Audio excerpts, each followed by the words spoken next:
नमस्कार, एक बार फिर आप सभी का स्वागत है हमारे YouTube चैनल पर। देखिए, हमने पिछले वीडियो के अंदर देखा था कि आधार विधि से किन्हीं दो संख्याओं का गुणनफल किस प्रकार किया जा सकता है। यदि वे दोनों संख्याएं समान हो जाए तो उनका गुणा करने का मतलब हो गया उनका वर्ग ज्ञात करना। तो हमने क्रिया विधि देखी थी कि यदि संख्या 1 का संख्या 2 से गुणा हो रहा है, लेकिन यहाँ अगर दोनों संख्याएं समान हो जाए तो उनके विचलन भी क्या होंगे? समान होंगे। उनके विचलन भी क्या होंगे? समान। इसका मतलब जो संख्या पहली है वही विचलन उसका जो विचलन है वही संख्या 2 का विचलन होगा, क्योंकि दोनों संख्याएं क्या है? समान है। क्योंकि हम संख्या का ही गुणा संख्या से कर रहे हैं, यानी कि वर्ग ज्ञात करने की कोशिश कर रहे हैं, तो इसलिए। तो इसका मतलब यहाँ जो होगा उसमें विचलन 1 गुना विचलन 2, तो जो कि दोनों विचलन समान है इसलिए क्या हो जाएगा? विचलन का वर्ग। और दूसरी तरफ हम क्या करते थे? संख्या के साथ में दूसरी वाली संख्या का विचलन जोड़ते थे, लेकिन यहाँ जो विचलन इसका है वही विचलन इसका है। इसका मतलब हम ऐसा कह सकते हैं कि संख्या के साथ में विचलन जुड़ेगा। बाकी वही नियम रहेगा कि इस भाग के अंदर उतने ही अंक रहेंगे जितने के आधार में शून्य है। तो ये हमारे पास में डायरेक्ट यानी एक सीधा सूत्र बन गया है किसी संख्या का वर्ग ज्ञात करने के लिए आधार विधि से। वह है संख्या का वर्ग बराबर संख्या प्लस विचलन, और दूसरे भाग के अंदर आपका रहेगा विचलन का वर्ग। करते हैं हम इससे कुछ उदाहरण ताकि आपको समझ में आ जाए। जैसे कि अब देखिए, मुझे यदि 93 का वर्ग करना है, 93 का वर्ग यदि आपको आ जाए, 93 का वर्ग ज्ञात कीजिए सूत्र निखिलम के द्वारा। तो यहाँ हमें क्या होगा? जब हम इसको हल करेंगे तो आधार आपका क्या रहेगा? 100 आधार रहेगा। आधार बराबर हो गया 100।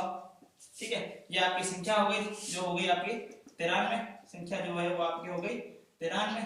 और विचलन जो होगा, क्योंकि दोनों ही संख्याएं समान है, 93 गुना 93, तो विचलन आपका क्या हो गया? यहाँ माइनस के 07। ठीक है, अब हमारे पास में सूत्र क्या है? संख्या का वर्ग बराबर संख्या और उसके साथ में उसका विचलन जोड़ दिया जाता है, और इस भाग के अंदर विचलन का वर्ग कर दिया जाता है। इस भाग के अंदर विचलन का वर्ग कर दिया जाता है। तो यहाँ पर हमें ज्ञात करना है 93 का वर्ग संख्या है हमारी 93, उसमें विचलन यानी कि माइनस के 07 जोड़ेंगे, और विचलन जो है वो है माइनस का 07, उसका वर्ग किया जाएगा, यानी कि ये आ रहा है 49। 93 में से जब 7 घटाएंगे तो आपके पास में बच रहा है, यहाँ पर आपके पास में बच रहा है 86।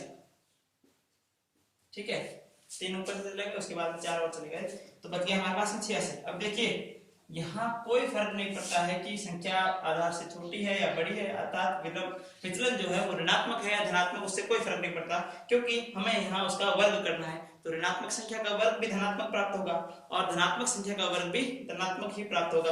बस हमें यहाँ ध्यान ये रखना है कि यहाँ अंकों की संख्या शून्य जितने आधार में है उसके बराबर होनी चाहिए। 2 यहाँ अंक है, 2 ही शून्य है, तो हमें कुछ भी करने की जरूरत नहीं है। 93 का वर्ग जो है वो आपका हो गया 8649, यानी कि 8649, यानी कि 8649। इस प्रकार से किसी भी से दो अंकों की संख्या जो 10, 100, 1000 इस प्रकार के आधार संख्याओं के आसपास हो तो उनका वर्ग ज्ञात करना बिल्कुल आसान हो गया।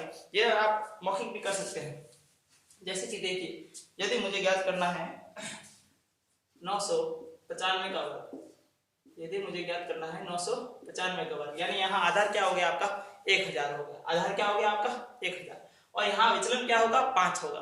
ठीक है, विचलन हो गया आपका 5, तो इसका मतलब इधर वाले खंड के अंदर 5 का वर्ग होगा, यानी कि 25। लेकिन 1000 के अंदर 3 शून्य है, तो यहाँ 2 ही अंक आ रहे हैं, तो हम 1 शून्य और लगा करके उसकी पूर्ति कर देंगे। फिर क्या होगा? इस संख्या के अंदर विचलन को जोड़ना है, और विचलन जो है वो यहाँ ऋणात्मक 5 है। जब 995 के अंदर माइनस का 5 जुड़ेगा, यानी कि कितने हो गए? 990 हो गए। इस प्रकार से हम मौखिक हल कर सकते हैं किसी भी संख्या का वर्ग सूत्र निखिलम से, लेकिन शर्त यह है कि वे संख्याएं आधार अंक के या आधार संख्या के नजदीकी होनी चाहिए, ताकि हमारी गणना छोटी और आसान हो जाए। इस प्रकार से देखिए, वन में हमने सोच लिया कि यहाँ आधार 1000 है, 1000 से यह 5 कम है, यानी कि माइनस का 5 जो है वो विचलन हो गया।